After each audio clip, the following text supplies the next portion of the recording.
telling y'all my business story because I feel like it'll be helpful for somebody who's like starting a new business. I remember that like I was so stressed out because I felt like I didn't have the money that I wanted to put into my business the way that I thought I needed to.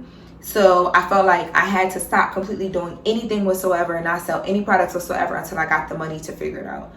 Big freaking mistake. There was like a whole summer where I didn't do any swimsuits, and that whole summer I had so many people coming to me because again I had become the girl who does the swimsuits from LA in the summer.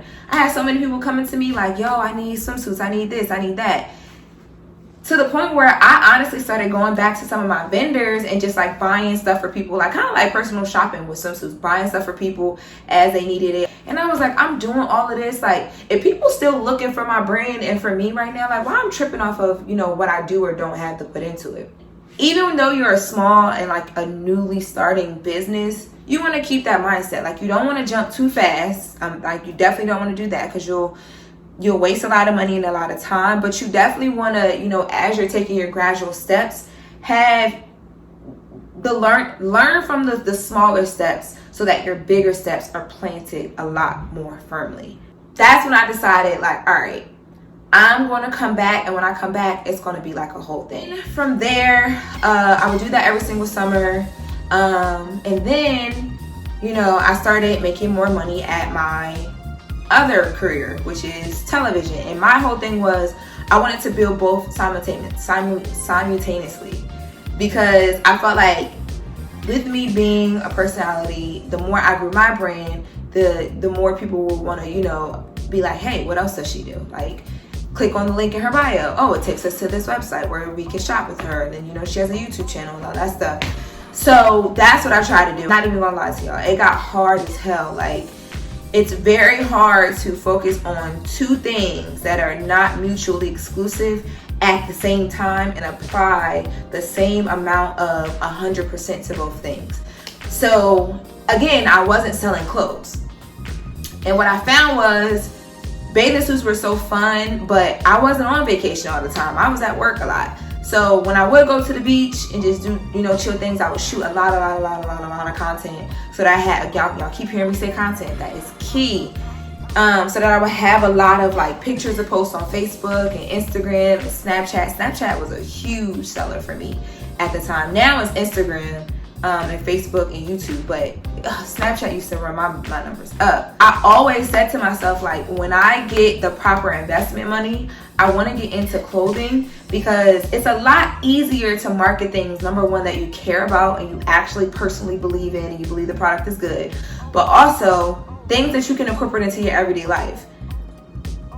I wasn't in a bathing suit every single day all day long. Like, you know what I'm saying? So it got a little bit like tricky. I started flying for Delta as a flight attendant, so that made it a lot easier because, you know, I'm flying and stuff like that. But again, I'm still at work, so when I land, I'm tired. Sometimes I was so exhausted from those trips that I might land in Amsterdam and I'm like, oh my God, I got my camera timer, I got my LoRenLorosa swim. I would literally only have the energy to like do product shots because I'd be so tired. I wouldn't even want to put on makeup, or like you could just tell that 9-hour flight, 8-hour flight I just worked ripped me to shreds. Like, so I had to make it work is what I'm saying. But in the back of my mind, I always knew, like, okay, when I grow from here, I want to grow into like products that I can do and wear every single day with no effort. And even though you're a small and like a newly starting business, you want to keep that mindset. Like, you don't want to jump too fast. Like, you definitely don't want to do that because you'll waste a lot of money and a lot of time. But you definitely want to, you know, as you're taking your gradual steps, have the learn from the smaller steps so that your bigger steps are planted a lot more firmly. I'm doing big cartel, dropping during the summertime. Got a little hard, so things kind of slowed down for me. And I'm just telling y'all my business story because I feel like it'll be helpful for somebody who's like starting a new business. I remember that like I was so stressed out because I felt like I didn't have the money that I wanted to put into my business the way that I thought I needed to. So I felt like I had to stop completely doing anything whatsoever and not sell any products whatsoever until I got the money to figure it out. Big freaking mistake. There was probably a summer and a half where, I think it was just like maybe a summer, there was like a whole summer where I didn't do any swimsuits. And that whole summer, I had so many people coming to me because, again, I had become the girl who does the swimsuits from LA in the summer. I had so many people coming to me like, yo, I need swimsuits, I need this, I need that. To the point where I honestly started going back to some of my vendors and just like buying stuff for people, like kind of like personal shopping with swimsuits, buying stuff for people as they needed it. A lot of my friends would do like group trips, so they would need like matching swimsuits, and it'd be hard to find for a good price online. So like I would go find them and, you know, just get paid to basically go do that. And I was like, I'm doing all of this, like, if people still looking for my brand and for me right now, like, why I'm tripping off of, you know, what I do or don't have to put into it. That's when I decided, like, all right, I'm going to come back, and when I come back, it's going to be like a whole thing. Now, before I go into moving from Solo Rosa Swimwear to Season of Solo, which is, you know, where we are now, I want to talk about vendors really quickly. So I talked to you guys about kind of figuring out, you know, your brand and what you want to do. When it came to the brand name, Season of Solo, well, Solo Rosa Swimwear, it came from a personal story. So my roommate, when I first moved here, she used to always be like, yo, you were such a fighter, you were such a hustler. Like the things you do, the clothes you wear, like just everything that you're into, it's just so you. Like I've never met anybody who like you just be on your own, like your own vibe, you're in your own world, and like if you go for something, you're gonna go for it. So she used to always say that. And she actually was playing around with products at the time and trying to figure out if she wanted to sell clothing and stuff. And she named a top after me. And when I put it on, I just put it on just to try it on for her. She was like, that is so you. Like, that is so LoRosa. LoRosa is my middle name. It's my actual name. So when she said that, I was like, oh, that sounds good. So that is what, you know, birthed the whole Solo Rosa swimwear. And I did swimwear again because it was something I could afford. But also, too, I used to be at the beach all the time. Like, things were not perfect, and the beach was like my getaway. It was like the place I could go to, like, release. So I would be there so much, I'm like, shoot, I might as well have some swimsuits and take some pictures while I'm here. So it symbolized that for me, the freedom of, you know, getting away from everything that wasn't working in LA to focus on what I needed to make work, and a place where I would go to celebrate, too, when things did work. Now, finding a vendor when it came to the swimsuits, I literally just woke up one day, me and my friend Tiaja, we went downtown to LA in the fashion district. She was like, okay, this is the area where the swimsuits are, this is the area where the clothes are, where do you want to start? And I was like, I got $100, let me figure it out. So I walked around a little bit, and then I came to the conclusion that swimsuits is where I needed to start at. And that day, I found people I wanted to buy stuff from, but it took time for me to build relationships and not build relationships. Like, some of the vendors, it just didn't work out with. I either just didn't like the vibe that we had going, which was important to me because, you know, I'm continuously, you know, giving you my money. So I like to build relationships. So either that didn't work out or the product just wasn't good. Like, I would order things or come to pick up things and they wouldn't be ready on time, and that would mess up, you know, people's orders and make me look crazy, and then just all that stuff. So I kind of, you know, did the process of elimination and finally got a handful of vendors downtown with the swimsuits who were very reliable. I loved their product. You know, they got to know me, I got to know them. They would cut me breaks as far as like they would throw in extra stuff sometimes because I was buying stuff from them so much. They started to let me, like, when they knew they had new stuff coming in, I could place my order, you know, ahead of other people because I was a continued customer with them. So those relationships, I built them, but it took a lot of trial and error. I have found vendors online and, you know, just through word of mouth from like my other friends who have clothing brands and all that type of stuff. And a lot of it, I'm trying to tell you, is trial and error. Like, a lot of it is just like, you know, when things weren't open, me going downtown, going into like, you know, the vendors, like little showrooms, and looking at actual product and seeing if it actually looks like how it looks in these pictures, because a lot of times it doesn't.